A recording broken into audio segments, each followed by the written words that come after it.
Le Bet Midrash Hillel, fondé à la mémoire du Rav Hillel Pevzner Zichrono Livracha, est heureux de partager avec vous l'étude du Rambam au quotidien. Une étude instaurée par le Rabbi en 1984, 5744.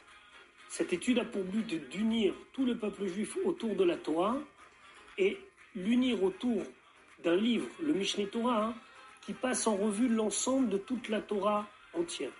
Comme le Rabbi l'a écrit, Yesh leit ached, il faut s'unir.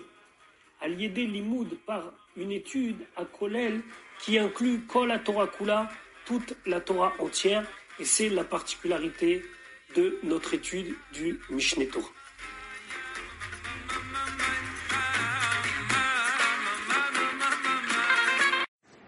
Shalom Vracha, nous allons étudier aujourd'hui le Perek Shevi, 7e chapitre des Ilchot Klei HaMikdash Va'ovdim, des lois concernant les ustensiles du Bet HaMikdash et ceux qui y travaillent, dans le Sefer Avoda, 8e livre du Mishneh Torah.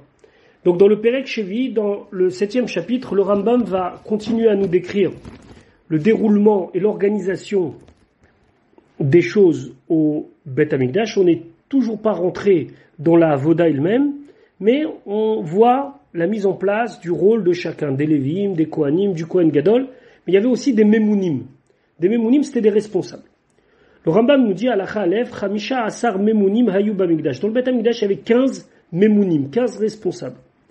Vechen Memanim Leolam Al Kol Davar Mechamisha Asar Davar Elu Memune Echad. Et la règle, elle est que l'on nomme ceci éternellement, c'est-à-dire que c'est une règle qui ne va pas changer, que sur les 15 postes que nous allons énumérer maintenant avec le Rambam, il y ait un responsable par poste. Ve'eluhem, et donc voici les 15 postes sur lesquels on a placé un Memoun. Donc le Rambam va les dire les 15, et après il reviendra sur chacun d'entre eux. Echad al-Azmanim, un sur le temps, Sheni un deuxième, Al-Neilat Sharim, sur le fait de fermer les portes, Shlishi le troisième, Halashomrim, sur les gardiens, Revi le quatrième, Halameshorerim, sur ceux qui doivent chanter, Chamishi le cinquième, Alatziltzal, Im She'ar Keleshir, sur la mise en place de l'orchestre qui devait jouer au Bet HaMikdash, Shishi Halapeyasot, le sixième sur les tirages au sort, Shvi'i le septième, Halakinim, sur les nids, on verra ce que ça veut dire, Shemini le huitième, Halachotamot, on va traduire ça par reçu, c'était pour valider une transaction, Chi le neuvième, Halanesachim, sur les libations, Asiri le dixième, Halacholim, sur les malades, Achadassar le onzième, Halamaim, sur l'eau, Shnemasar le douzième, Almaaseh lechem apanim, sur tout ce qui concerne la fabrication du lechem apanim, Shlosha Asar le treizième, Almaaseh aketoret, sur tout ce qui concerne les ketoret, Arba Asar le quatorzième, Almaaseh aparochot, sur les parochot, les rideaux, Chamisha Asar et le quinzième, Al-Maaseh Bigde Keuna Gdola, sur tout ce qui concerne les habits du Kohen Gadol. Donc là, le Rambam ne vient pas nous dire précisément, ça c'est tout le but du Perek, c'est un Perek qui a 20 halachot, 20 donc lois, et simplement on dit voilà les 15, et ça bouge pas, il y a un par personne. Halacha bet, kol echad vechad mimemounim elu, chacun de ses responsables, il a tachat yado, sous sa responsabilité, anashim arbe, beaucoup de personnel entre guillemets, de gens, kedé le'achin amelacha sheu memune alea, pour préparer la tâche et pour faire en sorte que la tâche sur laquelle il est responsable se fasse bien. Zeshal azmanim, alors il commence par le premier, celui qui est responsable des temps. Ou meshamer et azmanim, c'est lui qui doit faire en sorte que les temps soient respectés, ou lui, Vanashav et les gens qui étaient avec lui pour l'aider.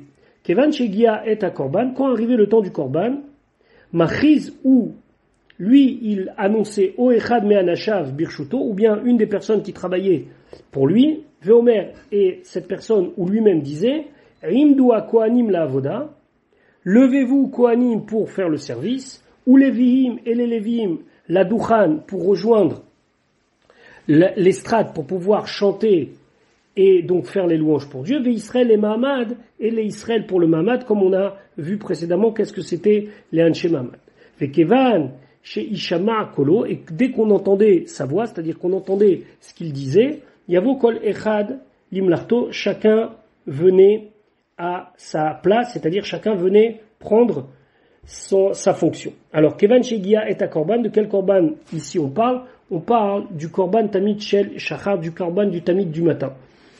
C'est intéressant que beaucoup se posent la question, pourquoi dire aux Lévi'im de venir la Douchan, de venir se mettre en place sur l'estrade pour préparer les chants et aussi la musique, alors qu'ils vont intervenir beaucoup plus tard. C'est marqué que dans ces cas-là, Zrizim Magdimim, c'est-à-dire que si on a la possibilité de mettre en place une tâche, alors au Beth Amikdash, on avait l'habitude de le faire dès que c'était possible. Même s'ils n'allaient pas intervenir tout de suite, alors on va mettre en place que au moment où on avait besoin des Lévim à leur fonction, et ben les Lévim étaient prêts. Gimel, Zéa She'al Neilat HaShe'arim. Donc le deuxième, c'est celui qui est responsable de la fermeture des portes. Alpiv Noalim Valpiv Potrim. Alors lui, n'était pas seulement responsable de la fermeture, Noalim, Valpiv Potrim, mais c'est lui qui donnait l'ordre d'ouvrir. Ve'ena Tokim Tokim Bechol Yom Leptichat HaSharim et la Birshuto. Et ceux qui devaient sonner pour indiquer que c'était le moment d'ouvrir les portes chaque jour, ils ne le faisaient qu'après son autorisation. Ou Bechol Yom, et chaque jour, Tokim ont sonné Bamikdash au Bet Amikdash Shalosh Tkiot, 3 sons, Liptichat Sharim pour ouvrir les portes, Tkia, Troua et Tkia. Donc ça, c'était le numéro 2, celui qui était responsable de Neilat HaShe'arim. On peut se poser une question, pourquoi dire qu'il était responsable de la fermeture des portes? Il faudrait dire qu'il soit responsable de l'ouverture des portes, puisque chaque matin on ouvrait et le soir on fermait. Alors un des commentateurs du Rambam, il explique que comme c'est marqué dans la Torah, Vayerev Vayi Boker, et que chez nous la journée commence à la nuit tombée, donc on a respecté cet ordre. Qu'on parlait de ceux qui fermaient, mais en réalité ils fermaient sur la journée passée. Mais pour respecter ce principe-là de Vayerev Vayi Boker, alors on nous parle d'abord de fermer les portes, et après d'ouvrir les portes. Mais c'était le même responsable. Dalet, le troisième, Zé, She'al HaShomrim, celui qui était responsable des gardiens, on l'a déjà vu, ou Ish Harabait, c'est celui qu'on appelait l'homme du Harabait, chez Mesabev à la Lévim Becholaïla, c'est lui qui faisait son tour de garde pour voir si les Lévim étaient en place. Alors on savait que les Kohanim gardaient dans 3 endroits, et les Lévim dans 21 endroits. Vechol Mish Hashen al Mishmaro, et celui qui dormait lorsque c'était son tour de garde, Malké Oto Bemaklo, il lui donnait un coup un petit peu avec son bâton, Vesoref et Kesuto, et ça pouvait aller jusqu'à brûler sa tunique. Où sont les Kohanim ici? Il n'y a pas que des Lévim. Alors, les commentateurs ils expliquent que les Kohanim Zrizi même, les Kohanim ils n'avaient pas besoin qu'on leur dise attention, attention, ne vous entendez pas. De eux-mêmes, ils faisaient attention. Et Zé She'al HaMeshorerim. Donc là, c'est le suivant, celui qui est responsable des chanteurs. Ou Borer Bechol Yom, il choisissait chaque jour HaMeshorerim, ceux qui vont être qualifiés, entre guillemets, pour chanter, chez Omdim Aladouchan Nomar Shira Bapé, et ceux qui vont être sur l'estrade pour dire la Shira avec la bouche a cappella, minimum 12 Lévim, au moment du fait qu'on faisait le Korban. Ve'al Piv Tokim à la Korbanot, et c'est lui aussi qui donnait l'ordre de sonner pour les Korbanot. Il y avait 2 Kohanim qui sonnaient avec les Chatzot, avec les trompettes, au moment où on versait le vin, et on versait le vin, on verra Bezrat Hashem dans les Ilchot Midim Moussafim, à plusieurs moments des chants qui étaient chantés. En pochatim bamikdash me achat ve'esrim tkia bechol yom, ou bet amikdash, on ne sonnait pas moins que 21 sons, 7 fois tkia, 3 tkia, donc tkia c'est un son long, 3 c'est un son saccadé, et tkia c'est un son long. Son saccadé de 3, mais ça il faut connaître un petit peu ce qu'on a appris dans les Ilchot Rosh Hashanah, qu'on ne sait pas exactement ce que ça veut dire, c'est la raison pour laquelle aujourd'hui, à Rosh Hashanah, lorsqu'on sonne du shofar, on sonne 2 sortes de 3. 3 moyens sons saccadés, tout, ou bien on sonne des petits sons saccadés, tout. Donc au Beth Amikdash, on sautait 3. Qu'est-ce que ça veut dire 3? En tout cas, il y avait toujours tkia, 3 tkia. Vetesha les tamid shel shachar, 9 au moment du tamid du matin. Vetesha les tamid shel ben arbaim, et 9 au moment du tamid shel ben arbaim de l'après-midi. Yom sheyesh bo korban moussaf. Et un jour où il y a un korban moussaf, Mosifim ont rajouté Tesha al korban moussaf, 9 sons pour le Moussaf. Veim chal Rosh Chodesh o Yom Tov Yod be Shabbat. Si maintenant Rosh Chodesh ou Yom Tov ça tombait un Shabbat, donc il y a le Moussaf de Rosh Chodesh et le Moussaf de Shabbat. O Shechal Rosh Hashanah Yod be Shabbat, ou bien Rosh Hashanah ça tombait Shabbat. Sheyesh Sham Shlosha Moussafim, que là il y a 3 Moussafim, puisqu'il y a 2 Rosh Chodesh, il y a 2 Rosh Hashanah et il y a 2 Shabbat. En tokim lechol Moussaf ou Moussaf bifnatzmo. On sonnait pas à chaque fois pour chaque korban Moussaf, et la tokim tesha bilvad, on sonnait 9 fois les chol Moussafim pour toutes les catégories de Moussafim. Alach Havav, Berev Shabbat Mosifim Shesh. Veille de Shabbat, le vendredi, on sonnait 6 sonneries supplémentaires. Shalosh, Lehavtil et Aham Minamalacha. 3 pour signifier aux gens qu'ils doivent arrêter de travailler. Et s'ils avaient mis des choses en place, il fallait qu'ils finissent pour que ça soit fini, réglé avant l'entrée de Shabbat. Je vais Shalosh, Lehavdil Ben Kodesh Lachol. Et 3 pour faire la séparation entre le Kodesh et le Chol, pour signifier que Shabbat rentre pratiquement immédiatement. Donc les 3 premières, c'était bien avant pour que les gens aient le temps de s'organiser, et les 3 dernières des 6, c'était vraiment à l'entrée de Shabbat. On va régler pendant les fêtes de pèlerinage, Pesach, Shavuot, Sukkot, Mosifim, Shalosh, les Ptichat, Shara, Tarton. Le matin, on sonnait 3 sons supplémentaires pour laisser les pèlerins rentrer dans Shara Tarton. Shara Tarton, c'est quoi? Veu Shar Ezrat Nashim, c'est la porte qui donnait sur Ezrat Nashim. Ezrat Nashim donnait sur une autre partie, c'était la partie plus Kodesh. À ce moment-là, Veshalosh, les Ptichat, Shara Elion. Alors là, on sonnait encore 3 fois pour l'ouverture de Sha'ar Ha'elion. C'est quoi Sha'ar Ha'elion? Sha'ar Nikanor, c'est le Sha'ar Nikanor qui se trouvait au-dessus de Ezrat Nashim. Velama Nikra Shemo Sha'ar Ha'elion, pour l'appelait la porte du haut. Les filles chez où les mal à Ezrat Nashim parce que c'est plus haut que Ezrat Nashim. Vechen Tokim, et ainsi on sonnait Shalosh, 3, les Miloui Hamaim Shemenasachim Bechai. Chaque soir de Sukkot, on allait à une source qui s'appelait le Shiloach, on remplissait un ustensile d'eau. Il y avait toute une fête autour de ça qui s'appelait Simchat Bet HaShoeva, et au moment où on rentrait l'ustensile avec l'eau au Bet HaMikdash, alors à ce moment-là, on sonnait des sonneries. Ve'en tokim le milou yamaim ba Shabbat, et si ça tombait Shabbat, alors on sonnait pas. Ve'tokim shalosh al gabe ha-mizbeach, et on sonnait 3 fois lorsque c'était sur le mizbeach, besha shemenasechim hamaim, au moment où concrètement on versait l'eau. Et tous les sonneries que l'on sonne pour les korbanot, c'était sous la responsabilité de celui qui était responsable de ceux qui chantent. Et toutes ces tkiyot qu'on a parlé ici, ces sons-là, c'était des sons qui étaient faits avec des trompettes. Alacha zain, ze she'al tziltzel, donc c'est les cymbales. Il y avait une personne qui était responsable en vérité, pas seulement des cymbales, mais de tous les instruments de musique qu'on avait besoin.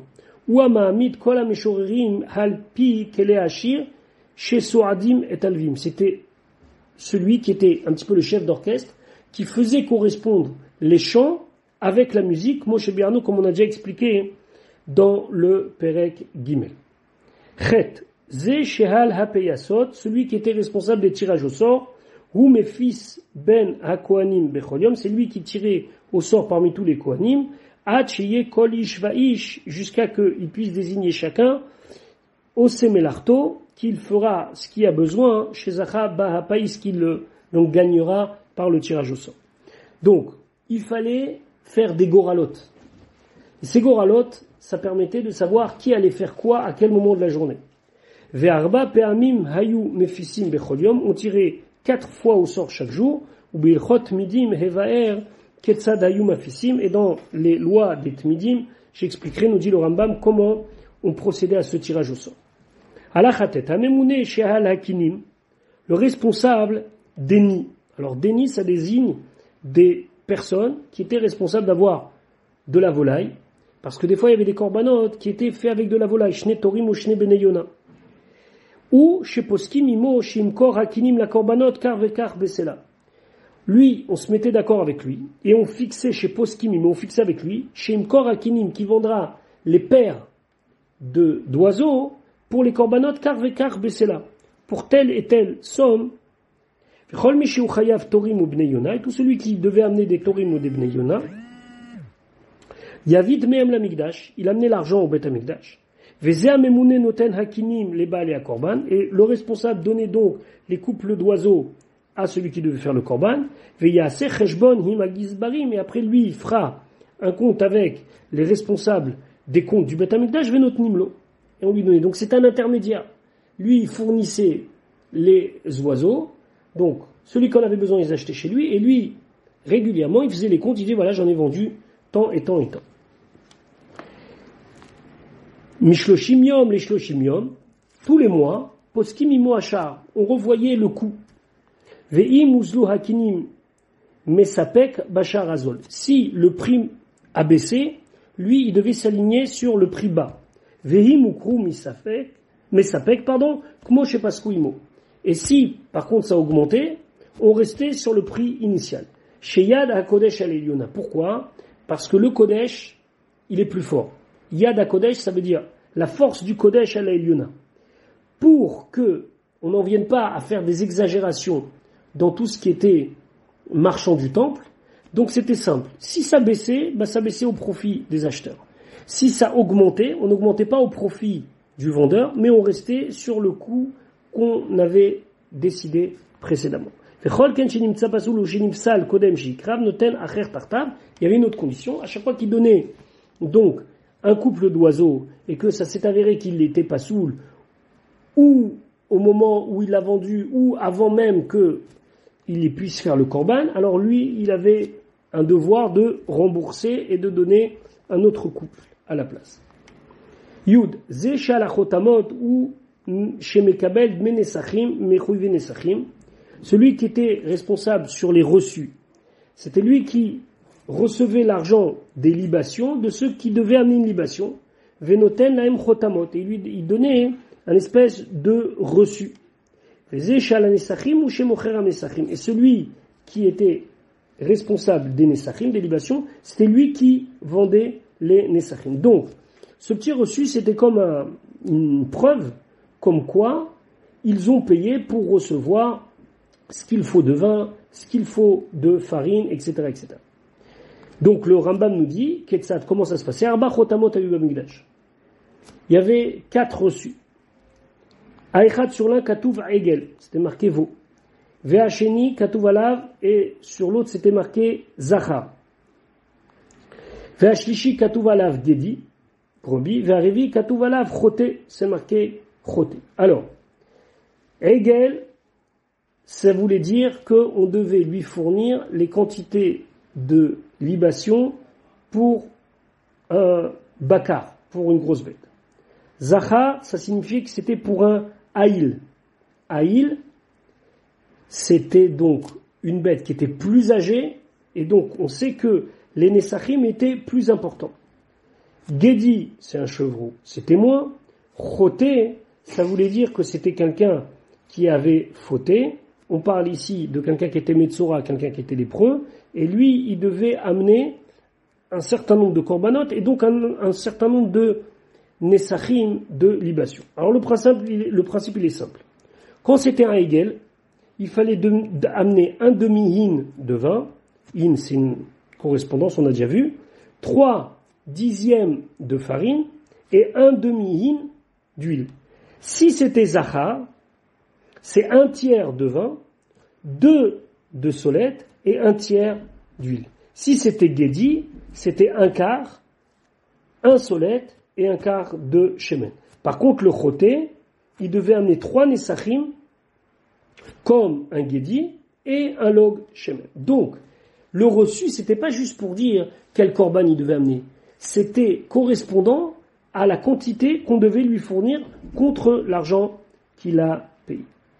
Puis le Rambam nous dit, Kol alacha yudbet, kol mi sheyavi korbanotav lamikdash, tout celui qui amène ses korbanot au bet hamikdash, noten dme hanesachim leze amemune shalachotamot. Il donne l'argent concernant les libations à celui qui est responsable des reçus. Venoten lo chotamot keminin korbanot shelo, et il lui donne autant de reçus que de korbanot. Veim hayam etzora ashir, si c'est un lépreux riche, parce que le lépreux, c'est un korban olévé yoret, c'est un korban qui va dépendre de sa fortune ou pas.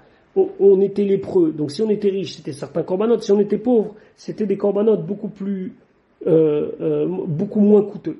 Donc si c'était un Metzora riche, noten lo chotam echad shekatuv alav choté. Là, il reçoit un seul reçu où c'est marqué choté. Vehala oler bechotamo shebeyado lezeh amemuna ala nesachim. Et avec ce reçu, il allait chez le responsable des libations. Venoten lo nesachim keminyan achotamot, et il lui donnera comme ce qui est correspondant au reçu, comme shekatuv bahem, et comme c'est écrit. Et donc, on vient de dire exactement qu'est-ce que cela signifie. Vela erev baimze et tzelze. Après, le soir, ils viennent. Donc, le responsable des chotamot et le responsable des nesachim, celui qui est responsable des reçus et celui qui est responsable des libations, ou mekabel kenegdam maot. Et donc, il faut une comparaison de ce qu'ils ont donné et ce qu'ils ont fourni, et donc, il reçoit de l'argent. Yim otiru amaot, otiru laikdesh. Si il reste de l'argent, c'est pour le ekdesh. Ve'im pachatu amaot. S'il y a moins d'argent prévu, yishalem ze she'ala chotamot mibeto, ce sera au responsable des reçus de payer la différence. Pourquoi? Parce que c'était à lui de faire en sorte qu'il ne manque rien. Maintenant, mi shabat chotamo. Quelqu'un il a eu son reçu mais il l'a perdu. Mamtin lo ada erev. Il attend jusqu'au soir. Imatsubama otiater kede chotam shetoen. S'il y a une somme d'argent supplémentaire et que ça correspond à ce que lui dit avoir reçu comme reçu, donc une des 4 catégories, mais qu'il a perdu, notre nimnon, on lui rend. Ve'imla sinon, elle notre nimnon, on lui donne pas. Ve'shem kol hayom katuv halachotem. Et on mettait la date à cause des gens qui n'étaient pas très droits, shelo yaché achotam etzlo ad sheyukhu anesachim, pour pas qu'ils gardent chez lui le reçu et qu'ils le présentent quand les nesachim ils seront plus chers. Donc c'est un petit peu si vous allez acheter des tickets de métro en avance en sachant que peut-être ça va augmenter. Donc on mettait une date limite, c'était la date du jour, comme ça il n'y a pas d'histoire. Yud Gimel, mishloshim yom les shloshim yom, tous les 30 jours poskim Sha'ar ha-yayin ve'asolet imamemune al-nesachim. On faisait un point sur le cours de vente du vin, de la farine avec le responsable des nesachim. Yim ukro nesachim, si les nesachim sont devenus plus chers, mais ça pèque lahem kmo shepaskuimo. Ils gardent le même prix comme c'était initialement. Ve'im ozlu, si ça a baissé, mais ça pèque lahem keshar azol, il doit se mettre sur le prix bas. Ve'asachar shemistaker ha'hegdesh besharim elu ou hanikra mota nesachim. Et si il y a un petit peu d'argent qui est gagné grâce au fait que lui vendait peu cher alors que eux ils avaient déjà fixé avec lui un certain prix, donc il arrivait des fois qu'il y avait une petite différence. On va donner un exemple. Quelqu'un qui avait besoin de nesachim, il devait aller l'acheter, donc comme on a dit, chez le responsable des reçus et qui lui vendait au prix normal. Maintenant, le mémouné qui lui fournissait concrètement la farine et le vin, lui touchait au prix le plus bas. Il devait vendre au prix le plus bas. Mais les matières premières, elles étaient à un prix élevé. Donc, là, on a une différence entre celui qui donne les chotamot et celui qui concrètement fournit. Parce que celui des chotamot, il faisait selon le prix du marché. Mais celui qui fournit, il faisait selon le prix le plus bas. Donc ça faisait que le Beth Amikdash, quelque part, il gagnait là. Puisqu'ils vendaient plus cher que ce qu'ils achetaient aux fournisseurs de vin et de farine. Cette différence, ça s'appelle motar nesachim. La différence de nesachim. Velokrim bo olot les kaït samizbeach, et on prenait des korban ola pour kaït samizbeach. C'est quoi kaït samizbeach? Il arrivait des fois que le misbeach, il était vide. Il n'y avait pas de korban. Donc il fallait jamais laisser le misbeach sans un korban. Donc on faisait un korban qui était comme un dessert. Kaït samizbeach, il y a certains qui expliquent que c'est comme le dessert du misbeach. Ça veut dire qu'on amenait un korban pour rien. Juste pour que le misbeach ne soit pas vidé. Et on ne pouvait pas le faire avec des korbanot, des sacrifices qui étaient de volaille, parce qu'il n'y a pas de sacrifice communautaire avec de la volaille. Yud Dalet, les Kohanim ipnei shem omdim ala ritzpat tamid, comme ils étaient toujours pieds nus à même le sol. Ve'ochlim basar arbe, ils mangeaient beaucoup de viande. Ve'en alehem gadim beshat avoda ela chaluk echad, ils étaient très peu habillés au moment du service, ils avaient juste une grande tunique. Bon, c'est vrai qu'ils avaient une espèce de pantacourt qui s'appelait les Michnasaïm, ils avaient un turban, ils avaient une ceinture, mais finalement ils n'étaient couverts qu'avec une grande tunique. On parle maintenant des Kohanim simples qui avaient que 4 habits. Donc, hem cholim bimehem, souvent ils avaient des maladies de digestion. Les fichach ma'amidim memune echad shehi mevaker otam, c'est pour ça qu'il y avait un médecin qui venait voir si tout allait bien, ou merape kol tachalouehem, il leur donnait des remèdes pour leurs difficultés. Veosek ba'em tamid, et toujours il s'occupait d'eux, ça veut dire il voyait est-ce que tout allait bien, ou vanashav chez tachatiado, lui et les gens qui étaient sous sa responsabilité. Puis le Rambam nous dit Vechen memanim echad liot chofer borot veshichim, on mettait un responsable pour creuser des puits ou bien des sillons, ou metakem aborot shel rabim, et lui il était là pour arranger tout ce qui était tuyau entre guillemets ou bien source, du moins point d'eau pour la communauté. Comme ça il y avait de l'eau à Yerushalayim, les chol adam, de toute personne, miyoshvea, de ceux qui y habitent, ou les chol olé regalim, et tous ceux qui montent pour les fêtes. Vechad memune alcool ou mané lechem hapanim, il y en avait un qui était responsable de tous les fabricants du lechem hapanim, veum etaken kol melarto, et c'est lui qui a rangé, c'est lui qui montrait comment on faisait la pâte, etc., comment on faisait le moule, comment on cuisait. Vechad memune alcool ou mané ha ketoret, et il y en avait un qui était responsable, la même chose, mais pour les ketoret. Veum etaken melarta, et c'est lui qui arrange tout. On a vu précédemment combien il y avait de choses à faire pour les ketoret, de vérifier la quantité, de comment moudre les choses, etc., etc. Halakha Tedvav 16.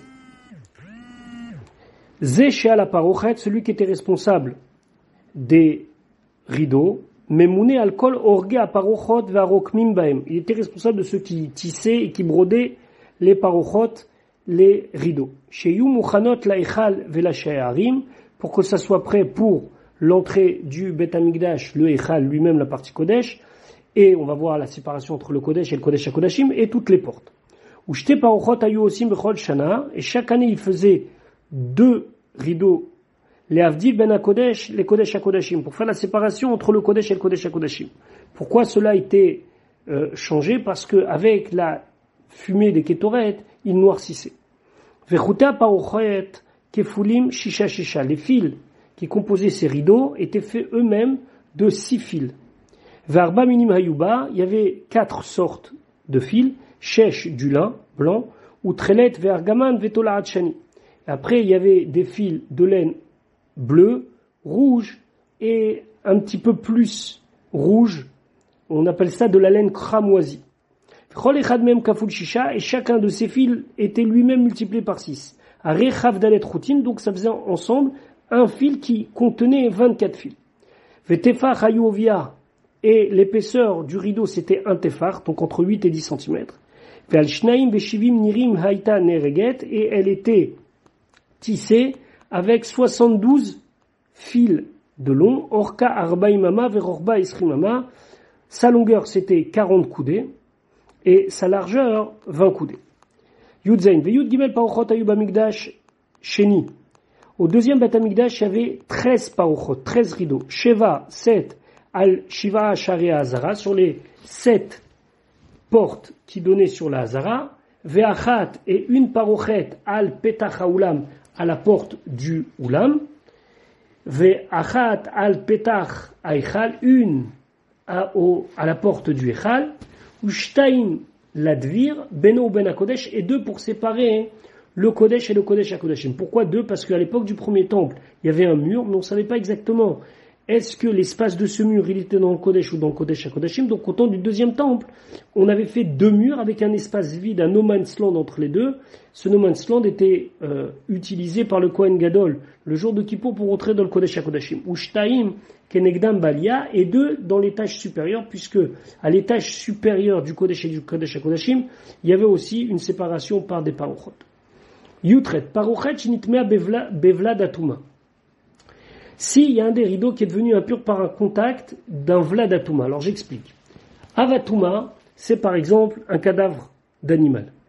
Vladatuma, c'est quelqu'un qui a touché un cadavre d'animal. Si une personne qui était vladatuma, ou bien un objet qui était vladatuma, qui avait touché la parochet, une des parochettes qu'on a parlé maintenant, madbilim ota bifnim, ont trempé cette parochet dans un mikvé qui se trouvait à l'intérieur du Beth Amikdash, ou machnissim otamiyad, on faisait tout de suite rentrer à l'intérieur. Les filles chez Natsricha et Rev Shemesh, parce qu'il n'y a pas besoin d'attendre que la nuit tombe pour que ça soit complètement pur, déjà comme ça marche. Maintenant, si c'est avatuma, par exemple, un cadavre d'animal, madbilim otam ibachutz, on est obligé de sortir la parochet, de la tremper à l'extérieur du Beth Amikdash, feshotrim ota bachel, on l'étendait dans le chel. Le chel, c'était une partie qui était encore sur le harabaït, proche de la hazara, mipnei sheitzricha et Rev Shemesh, et on attendait comme ça jusqu'au soir, et simplement le soir, ça devenait taor. Veim haïta chadasha, et si elle était neuve, shotrim ota al gabe haitztaba, on la mettait sur un banc qui était sur le harabaït, kedei sheireh ha'am et melarta shina, comme ça, le peuple verra combien elle était belle. Yutet, vechol hakelim shayu b'amikdash, tous les kelim qui étaient dans le Beth Amikdash, hayu lahem shneim ou shlishim. Il y avait un double exemplaire ou un triple exemplaire. Sheim itmeu arishonim, que si les premiers devenaient impurs, yaviu ashnim tartem, on amenait les doubles ou les triples à la place. Kaf, vezam emuna al maaseh bigdei kehuna, celui qui était responsable des habits du Kohen, Kohen Gadol, osek ba'achanat bigdei kohanim idiotim ou bigdei Kohen Gadol. En vérité, il était responsable de tous les habits des Kohanim, du Kohen simple et du Kohen Gadol, ou ve'arigatam, et de leur tissage. Mitachat yado naaseh hakol, et c'était lui qui était responsable de tout. Velishka haitalo b'amikdash, et lui, il avait une pièce dans le Beth Amikdash qui lui était réservée. Voilà pour notre Pérec d'aujourd'hui. On se retrouvera Bezrat Hashem demain pour la suite de notre limoud.